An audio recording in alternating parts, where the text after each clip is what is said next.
But we want to begin with our Taylor Viles, who is stationed inside the Challenger Learning Center right now, where a crowd is gathered to watch our special, including many of the veterans who attended. And Taylor, it was a long day a month ago for those veterans, but yet another successful trip in the books. Give us a recap.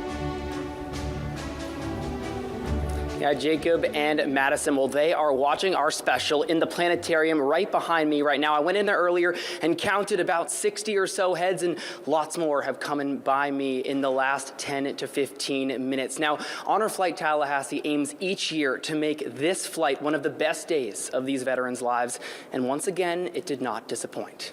The 66 veterans, their guardians, and dozens of volunteers poured into the hangar hours before sunrise. Most arrived light on sleep, but that's not on anyone's mind.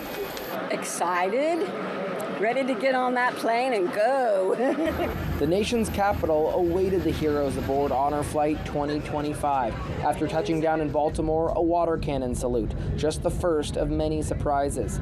For the first time ever, the Deputy Secretary for the Department of Veterans Affairs boarded the plane to share his gratitude for those who served. Then the veterans received a hero's welcome. They deserve the honor and the recognition. It really matters that we remember what these folks did for us. 2 veterans on this year's trip fought in World War II. I've never seen the World War II memorial, and I'd like to see that. And that was the first stop after arriving at the National Mall. Over 400,000 American soldiers lost their lives during World War II. But when you look at the World War II people, those are the guys that I consider real, true heroes. They did the kind of things that they don't do today in war. The veterans and guardians all posing for their yearly Honor Flight photo. Next stop, the Vietnam and Korean memorials. 61 veterans on this year's flight served in Vietnam, and most came prepared to find the names of friends who didn't make it out. I see it. Yep. I see it right here. The fall of Saigon was 50 years ago. I didn't realize it'd been 50 years. That makes me feel real old. It's gone by in a hurry. After a quick stop at the U.S. Marine Corps and Air Force memorials, the group headed to Arlington National Cemetery to witness the changing of the guard at the Tomb of the Unknown Soldier.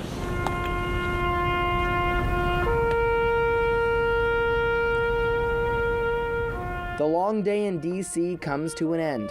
Back to the airport for the return to Tallahassee, where one last surprise awaits these veterans. Their welcome home.